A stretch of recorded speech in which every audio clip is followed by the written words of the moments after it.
Hujambo na karibu kwa mara nyingine tena mtazamaji wa The World News katika kipindi hiki cha ulimwengu wa siasa. Mimi ni Adam Hussein. Rais wa Iran Masoud Pezeshkian anasema ikiwa Marekani inataka mazungumzo lazima wazingatie kile ambacho rais wa Marekani Donald Trump alitia saini wakati wa kipindi cha mwezi Juni. Rais huyo wa Iran Bwana Masoud Pezeshkian alikizungumzia juu ya hati ya maelewano iliyotiwa saini kati ya Marekani na Iran. Amesema ni lazima juhudi zifanywe kuhakikisha adui anasalia na dhamira ile aliyotia saini. Rais huyo aliandika katika ukurasa wake wa mtandao wa kijamii mnamo jana Jumapili usiku kwamba hati hiyo ya maelewano ni zao la hekima la umoja kupitia wajumbe wa Baraza Kuu la Usalama la Taifa la Iran na kwamba wajumbe wote wa baraza hilo wanaiunga mkono. Ikiwa rais wa Marekani anataka maridhiano na mazungumzo, lazima tuzingatie kile tulichotia saini, anasema rais huyo wa Iran Masoud Pezeshkian.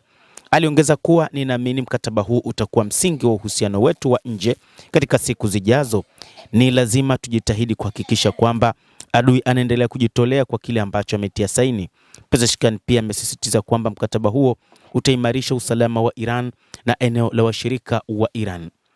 Kipengele pekee ambacho Marekani haikukielewa ama kukizingatia katika makubaliano ya hivi punde ni juu ya umiliki wa mlango wa bahari wa Hormuz. Katika vipengele ambavyo Marekani imesema Iran imekiuka ni kutokana na namna ambavyo jeshi la Iran limetamka wazi kwamba litakuwa likiulinda mlango wa bahari Hormuz, lakini pia upitaji wa meli za biashara utazingatiwa kulingana na namna ya matakwa ya IRGC ambao watasimamia mlango wa bahari wa Hormuz ndani ya siku 60, jambo ambalo Marekani ilikuja kulikataa. Waziri wa mambo ya kigeni wa Iran Abbas Araghchi alizungumza mnamo Jumamosi na mkuu wa jeshi la Pakistan Field Marshal Asim Munir na mawaziri wa mambo ya nje wa Uturuki na Saudi Arabia kuhusu maendeleo ya kikanda na hatari ya kuongezeka kwa vita.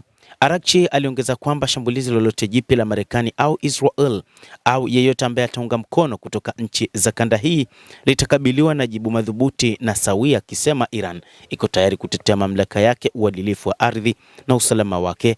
Aliongeza kuwa waliohusika watabeba madhara. Maonyo hayo yalikuja wakati wa takwimu zilizo karibu na namna Iran ilivyojibu. Hata hivyo, kwa kuzingatia mzozo huu unaotokana na mizozo ambayo huenda ni zaidi ya mizozo ya kijeshi ya hapo, Ali Golhak, mwanaharakati ali karibu na spika wa bunge Mohamed Bagher Kalibaf, alisema mzozo huo unaenea zaidi ya upatikanaji wa bahari au mali ya Iran iliyogandishwa.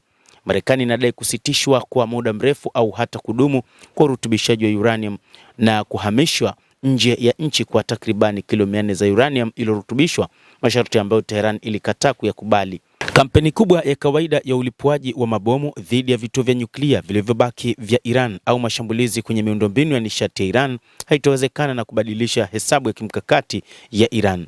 Migogoro haiwezi kuepukika. Kuongezeka kwa migogoro hii kunawezekana kuepukika ikiwa upande mmoja utafanya mafungo. Tarajio ya kuongezeka kwa vita hivi pia yameathiri hisia za umma. Huko Tehran kwenyewe watu wanaripotiwa kuwa na misururu mirefu isiyokuwa ya kawaida katika vituo vya mafuta, huko kukiwa na uvumi wa shambulio kubwa la Marekani, huko video zikisambazwa katika mitandao ya kijamii zikionyesha madereva wa magari wakikimbia kujaza matangi yao kwa kutarajia usumbufu unaoweza kutokea, licha ya serikali kudai kwamba kuna mafuta ya kutosha nchini Iran na kwamba hakuna shida yoyote ambayo wengi wamekuwa wakifikiria inaweza ikatokea. Ibrahim Rezai, mjumbe wa kamati ya usalama wa kitaifa na sera za kigeni katika bunge, alikataa mapendekezo kwamba Iran inaweza kushindwa kupitia shambulizi la kushtukiza.